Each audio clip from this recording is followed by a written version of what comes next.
and welcome back to RC Icons. So in this episode, we are building a rere Hotshot.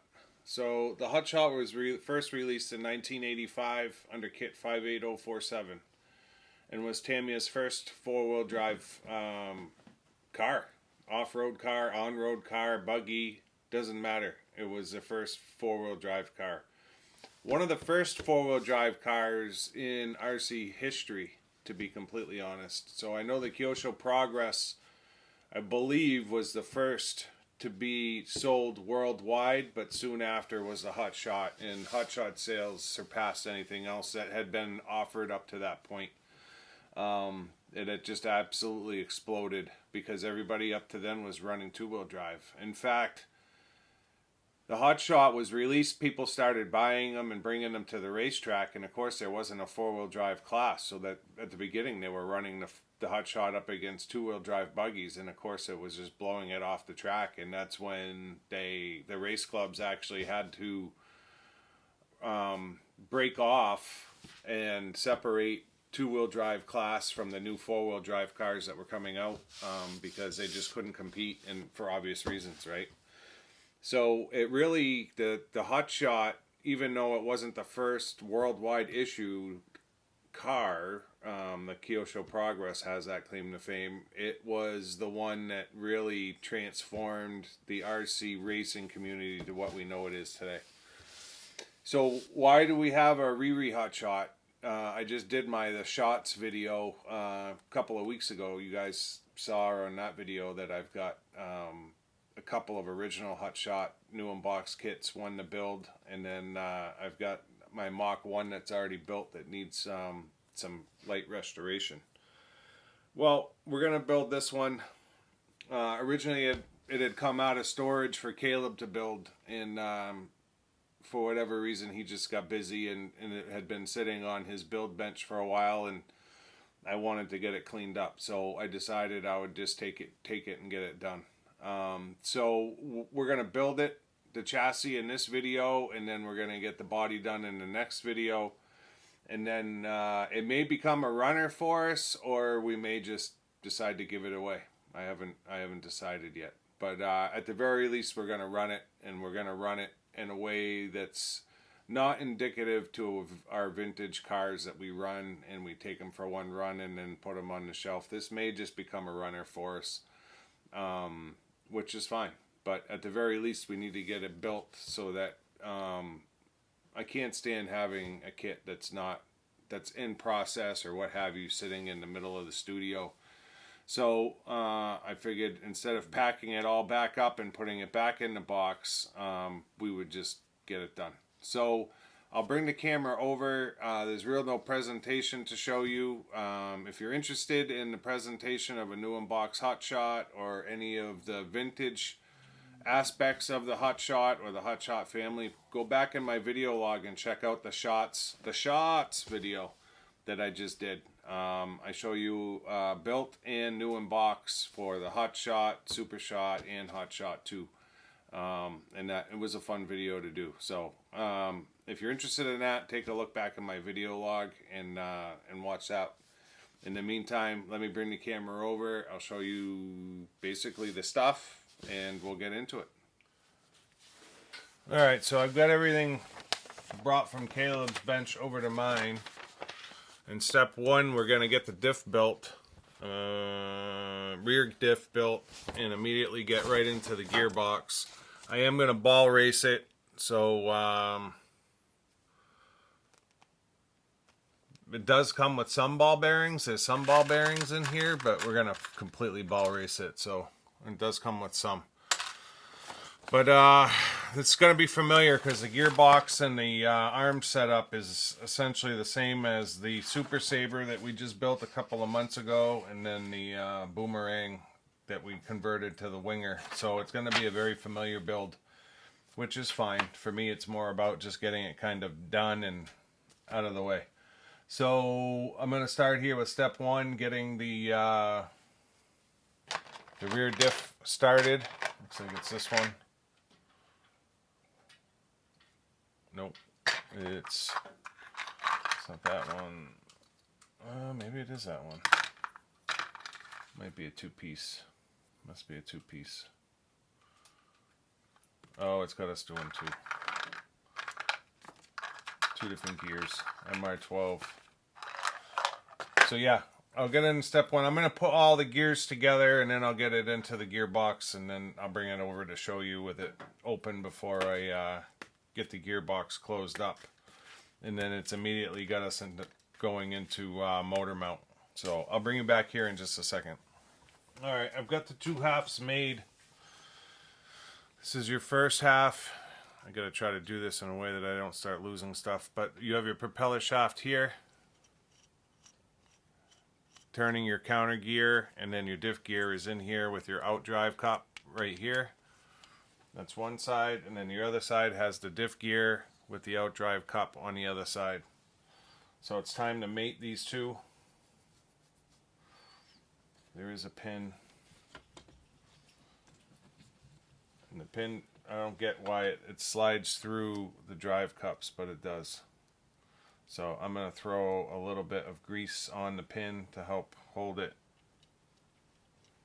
hopefully from just sliding right through, at least while we put it together,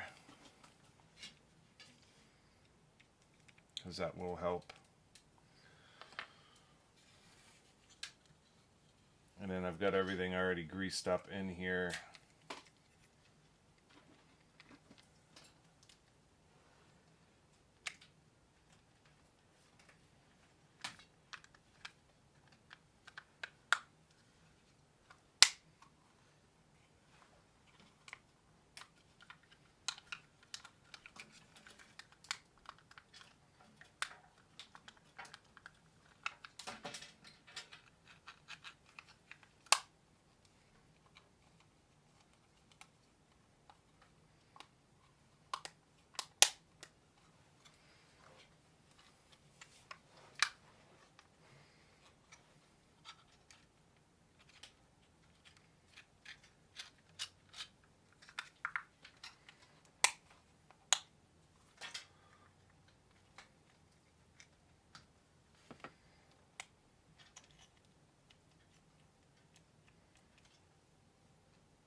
Kind of fiddly, old technology. I hate that pin just slides through. You would have thought they would have sealed it on one side or something, but they didn't. There's a urethane bushing that goes on either side. At this point, they've both fallen out, and they're white, so I don't know where they are. One of them's on the floor. Might just put a little dab of grease on it on the inside just to help hold it.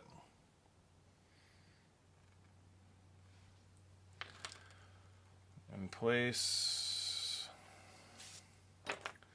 I'll have to find the other one. But it's basically that is the only thing that's holding those two pieces together. Now I just squeezed this together. There's still two parts that need to go in before I screw it together. E9 and E10. So one of these, E9, and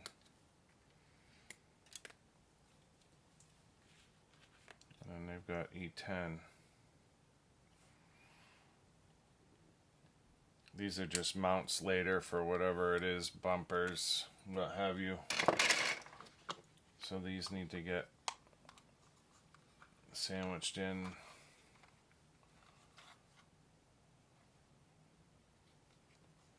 Orientation.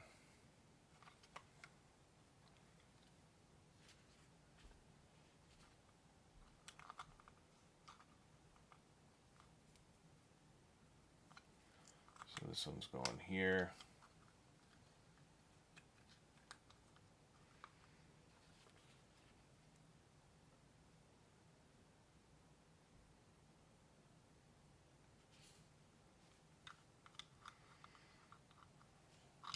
This one goes in here. I love how they show that to you after you've already like kind of put the box together. It's awesome. No, it doesn't fit in there. All right, let me figure this out. I'll bring you back when the gearbox is done. All right. So I had to jump ahead because if you've ever done a Hotshot or a boomerang with the 4 little spacers, it's kind of a pain. So the kit gives you a 13 tooth and a 15 tooth aluminum pinion. I used the 13 tooth. It gives you a ratio of 10 versus 8.7 with the 15, and then you can see your 4 little plates there. They're all stacked at the bottom with the 13, and with the 15 it's 50-50, 2 on each side. They're spacer plates to set your pinion offset. So then you get your motor attached, and now we just want to make sure our mesh is good. So I've got a C battery here. You can do this with any battery. It could be a AA, it could be a D.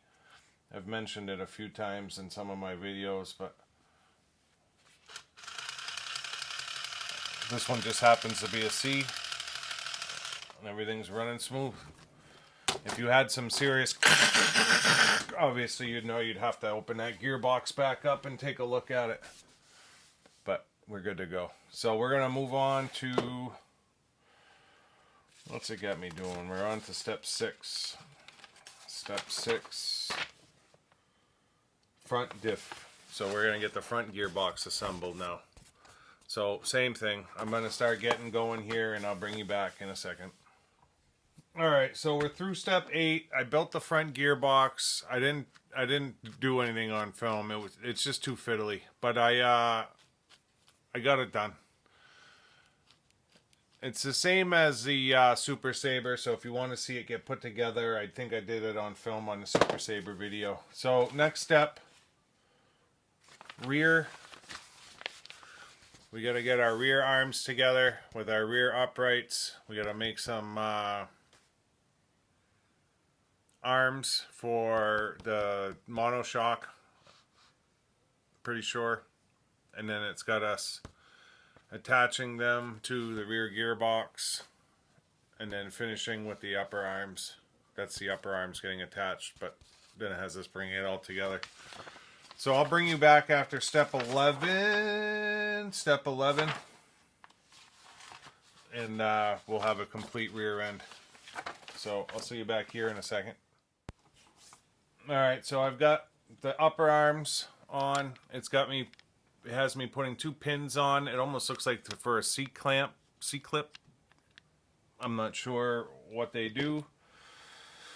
What else? And then we've got our left and our right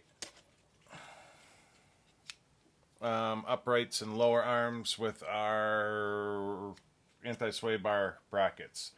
So now we have to marry all of this together.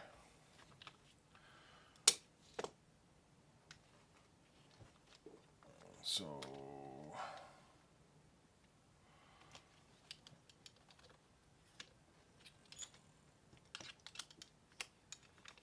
don't want to forget the drive shafts.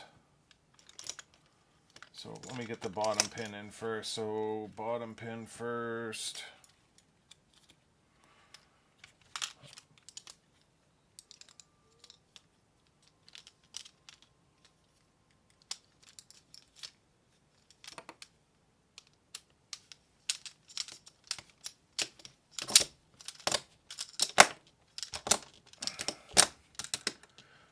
Don't know why you break your plastics while you're building it, Keith.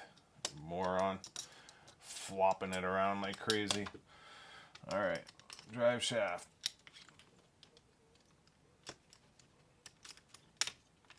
Upper pin.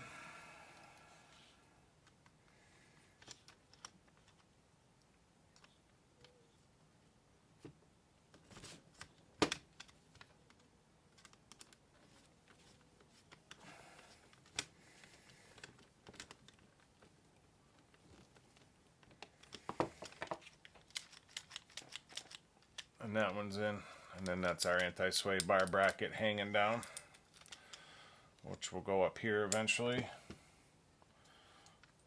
Now the other side, lower pin.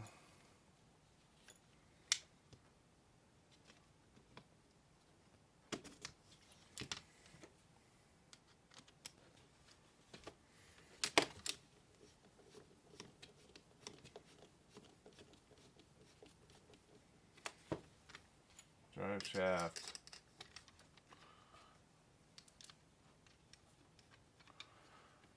Upper pin.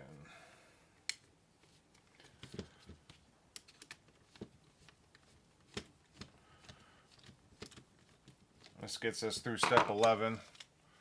So rear side is done. Now it has us going to the front and doing our, if you saw my winger video or my Super Saber video, the arms are on a pillow ball. So we have to get that pillow ball assembly together on the two steering arms. And then your arms come down and essentially screw into those pillow balls. So it's a pillow ball arm assembly on the front. So I'm going to get all of this built and just put it together, because if you saw either of my other two videos, this is kind of old news. So and there's quite a bit to do there. So I'm going to get that done, and then funny enough, it's got us painting the driver figure because it's part of the chassis. So it's got us getting the helmet done and the body done. So we may have to stop and do some painting, but let me get the front end together. Alright, so I figured I'd bring you back. So I got the front end built with the pillow balls. Kind of a pain in the butt. I ended up doing it 3 times. First time I mounted the arms upside down, take it apart, mount the arms back up, which was basically getting the hubs in the wrong orientation. Put the whole thing together, and then I'm looking at it. I went to reach over here for something, and I see a tiny little parch tree with 2 hubs on it. Now, this has two D trees that come with it. Now, I don't know why there's 2, but there's 2 full D trees, so I already had 4 uprights or steering knuckles. I already had 4 of them over here, and then there was another set of 2 over there. Didn't realize that these had 3 holes. These have 2 holes, and then the angle is different. Sure enough, it was these ones that needed to go on. So rip it apart again, put it all back together. So if you're doing a rere Hotshot, make sure you don't touch the steering knuckles that are on the parch trees. It's a separate parch tree with just 2, and make sure you don't like have it off in the distance, because you'll definitely make that mistake. I honestly don't understand. What car would that be for? They didn't do the Super Saber. The Super Shot, maybe? The Super Shot is the only thing I can think of that would have that parch tree and use those knuckles. And why are they sending 2? Maybe I'll find out. The shocks? It's the shocks. That's what it is. That's why they send 2. So you end up with 4 steering knuckles you don't even use. Anyways, that's all set. When I turn the outdrive, axles turn. Great. So then step 16 had me getting the upper tray done, which meant painting the driver figure, getting that done. And then I just finished putting together the access panel. So that's done. Wonderful. Put that off to the side. Step 17, we're going to get into what I assume is, it says suspension crank. So it looks like we're starting to put together one of the shocks. It's the rear one, because it's on that funky arm in the back. So let me get that together, and then it's got me building the shocks and getting the front one in. But we're getting to the sharp end here. Then it's steering, a bumper. Oh, we've got the whole canopy to do. Yeah, there's quite a bit left. Let me get going here on the suspension for the back, and I'll bring you back like usual. Progress. So in step 17, it had us make this suspension. I forget what they call it. Suspension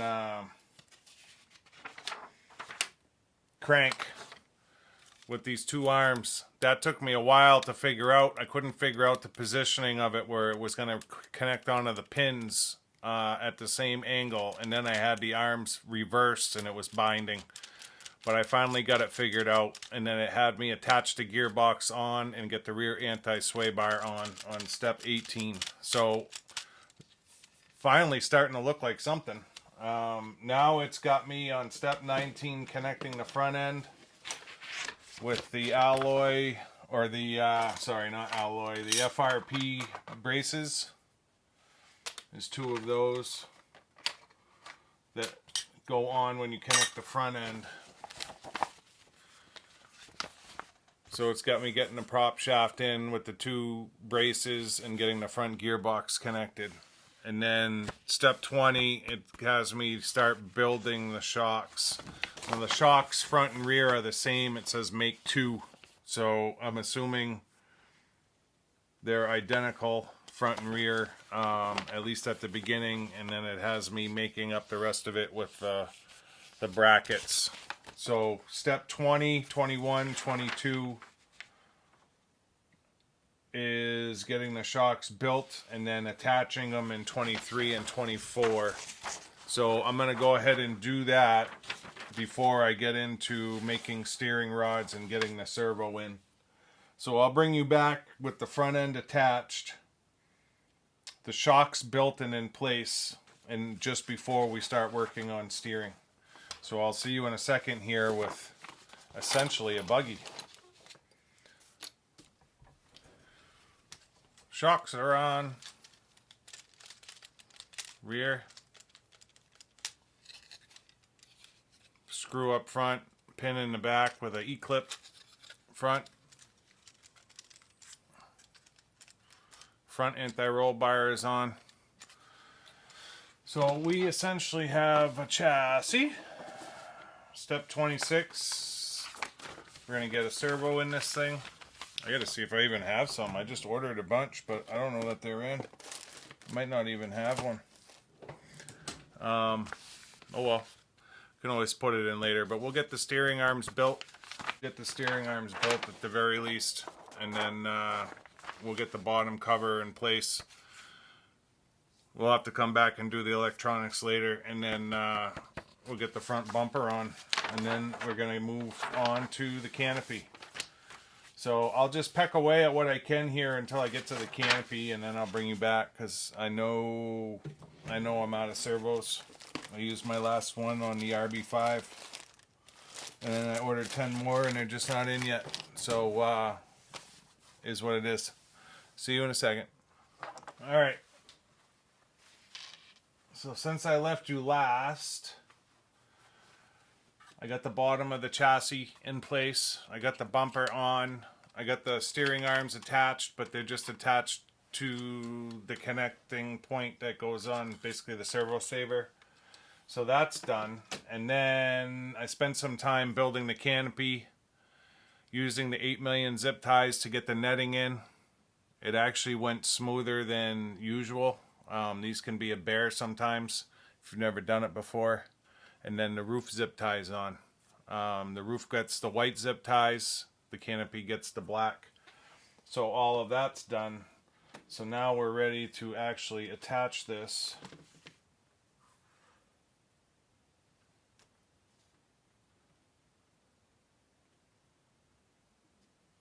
It's only showing at the moment one side, I believe. How does this go? This is going back here. Where's it connecting to though?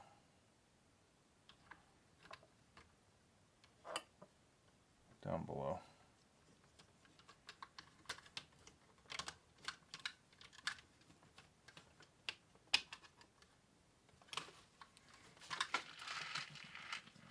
spill. Don't spill my screws. That's it right there. So which side is it showing? This side, it's showing a 12 and a 12.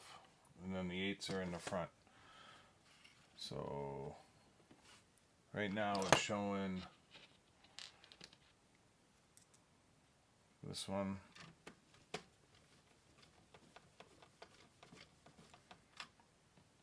And this one.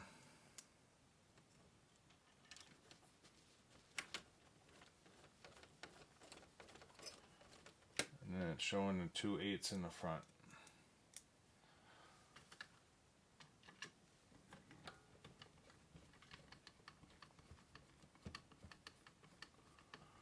So that one.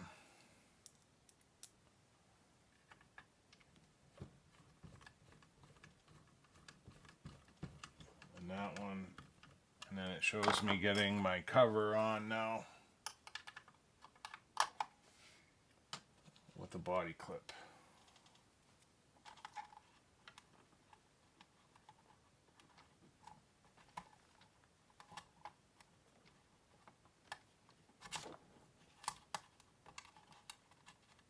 There it goes.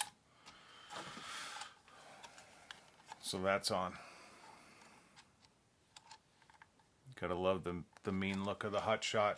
Now it doesn't show you in the directions whether it's the long bend or the short bend that goes front.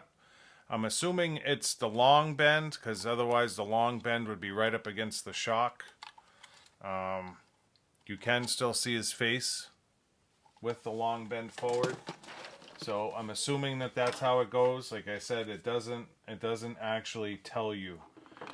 So now it's got us putting together the old resistor caps to make it look like it has the resistors in it.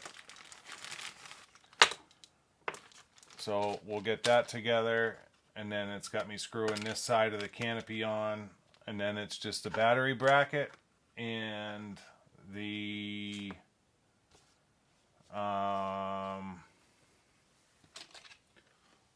it's the battery bracket and the wheels and tires, I'm pretty sure. Yep.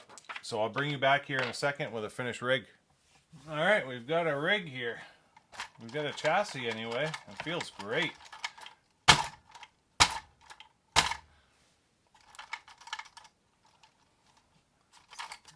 Not too high. The Hotshot is just a killer looking car. It really is.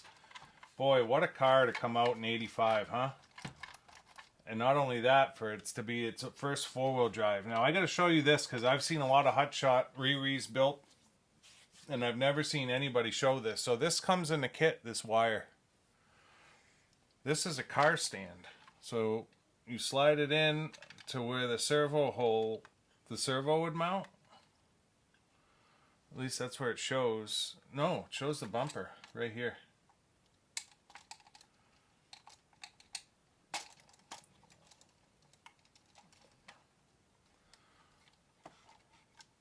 So that you can let your electronics door drop and you can be working on your electronics and then bring it back up. Or if you need to service anything on the front of the car. It's a little car stand that fits right up in there. I was curious to see if they had one for the back, but I don't see one anywhere in the book. It shows the one in the front.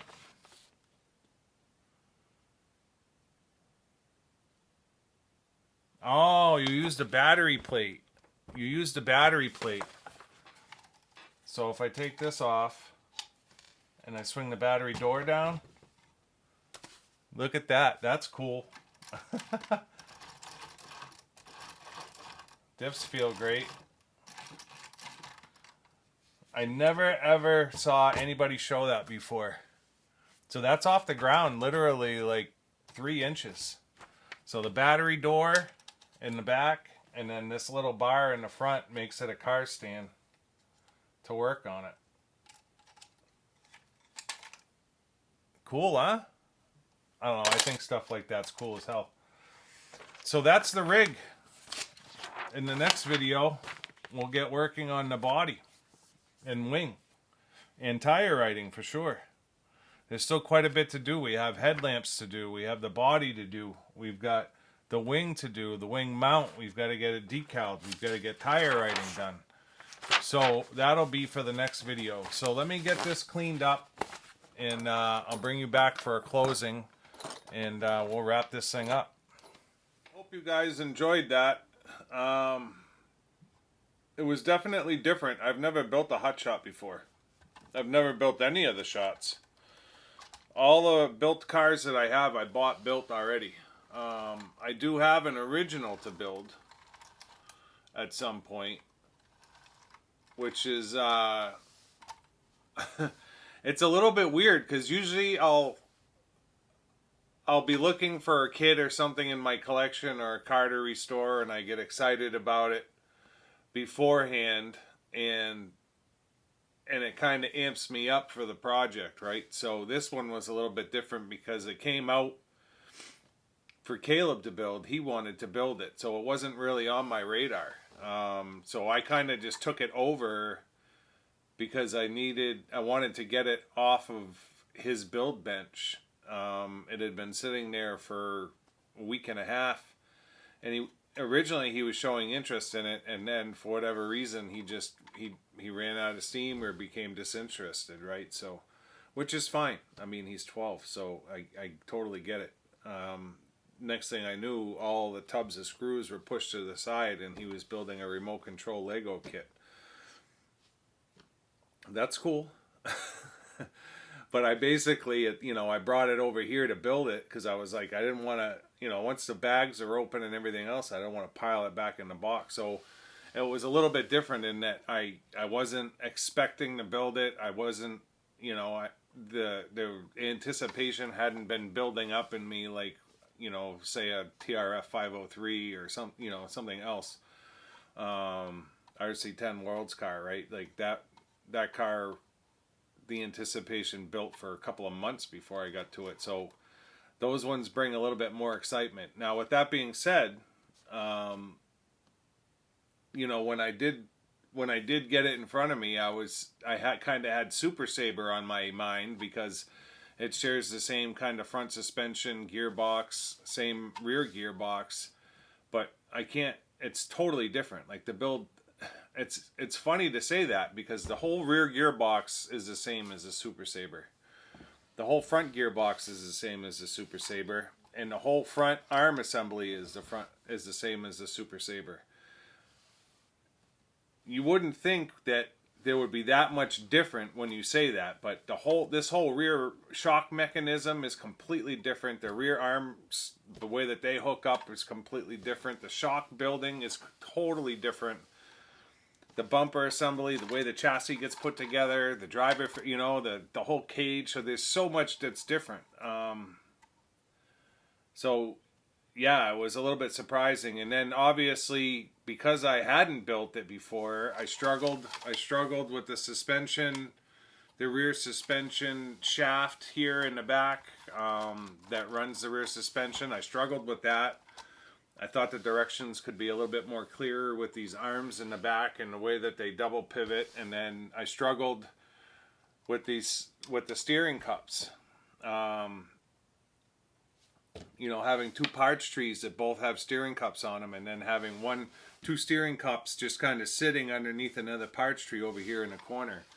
To build the front end, get the orientation wrong, take it apart. Now there's 4 screws, top and bottom, on each pillow ball, right? So there's 16 screws to do the pillow balls between the top and the bottom arms. I did that 3 times. Right? So there's a certain level of frustration with it. So it was definitely a unique and a cool build, but there was a certain level of frustration with the car as I was building it. Now that it's done, it's cool as hell. Like the way that you can adjust the spring tension of the shocks, you just pull this back and turn it. You bring this collar back and turn it, and it sets the preload. So that you can, it's just cool technology for 1985. Just unbelievable. So yeah, I'm excited to get the body done in the next video. It'll be neat. It'll be interesting. It'll be cool. One of the biggest things I noticed is how soft the dual block tires are in the rere versus the original ones, like the Boomerang and the original dual blocks, even the Super Saber. Super hard to get them on the wheels, whereas these ones, the rubber is so much softer and they just push right over like nothing. So yeah, you'll have to make sure that you're subscribed and your notifications are on so that you don't miss us getting the body done. I'm definitely doing tire writing on this car. It's going to be done in white. I'm going to keep the white wheels. I've got an original Mach 1 with gold wheels on it already, and I've got a couple of sets of gold wheels from my other original Hotshots that are non-Mach 1. So this is going to become a runner for us. I mean, so my intention is to have, like, I've got a Terra Scorcher runner.